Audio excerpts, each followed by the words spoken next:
If you're looking for new ways to improve your beats and your production game, then I want you to watch till the end of this video. This video is all about how to use vocals and vocalists to enhance your beats. And not even just your beats, but the content around your beats as well. Often I found when making beats and getting to the point where I feel like the beat is kind of almost finished, but there's something missing, I couldn't quite figure out what that thing that was missing was. Then what inspired me to start using vocals was hearing a lot of top songs and releases and kind of some of the higher selling beats, using vocal chops, phrases, to add that finishing touch to the beat and just make it that much more easier on the ear. So that's what I did, and it's completely elevated my beats now. They're a lot more usable and interesting. I actually have a vocal sample pack that I just released for this exact reason and purpose. So if you'd like that, please check it out in the description. However, as this video is about collaborating with vocalists, I won't focus on that. Collaborating with vocalists and turning what they give you into vocal chops is a great way of collaboration, and is super helpful for you, the producer, because they're providing you with something that you wouldn't be able to easily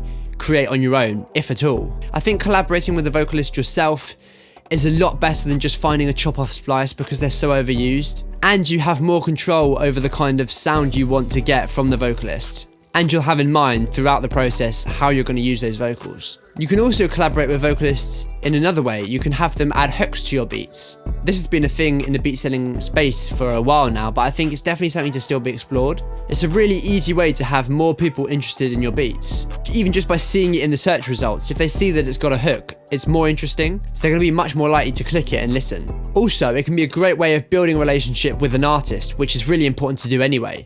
Of course, you have to find that artist on social media. As I say, that's a great thing to do anyway, because it'll be really important to have that kind of connection. Then you have to build a bit of a relationship with them, because it's very unlikely that when you just DM them randomly saying, can you add a hook to my beat, they're just going to respond instantly with, absolutely, let me do it right now. I mean, hey, maybe that could work, but the majority of good artists are unlikely to be super enthusiastic in their response when they've just seen a random DM from someone they don't know asking them to add a hook to their beat. It's probably not going to have a high chance of success. So make sure you have conversations, start building a relationship first. Obviously, you'll have to negotiate splits because they need an incentive to take time to record the hook. Once you've started creating beats together, that's a great way to build a relationship with an artist that sounds good on your beats, especially if the artist sees that the beats you've collaborated on are actually selling as well. You can even go as far as collaborating with artists on full tracks. I mean, what? Who would have thought?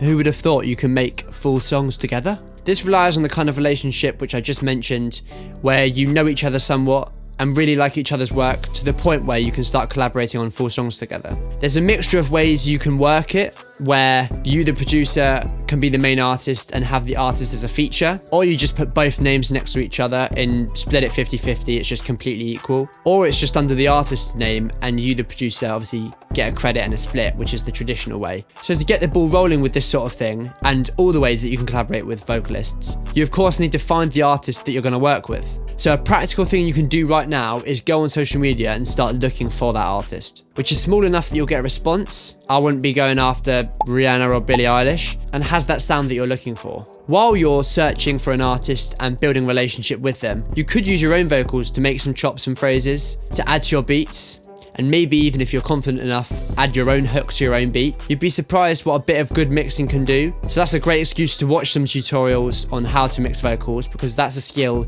you're going to end up needing anyway. And if you go after what I've said in this video and try and get some vocalists working with you, that's something you're going to absolutely need. Or you could download the Verb Vocal sample pack that I mentioned earlier. Honestly, it really helped me in my production. So there are some ways that you can collaborate with vocalists to enhance your beats. Join the producer Discord, second link in the description. That's a place where we can connect and start to build relationships with each other as producers. Please like and subscribe. We're really close to 1,000 subscribers. I'll see you in the next video.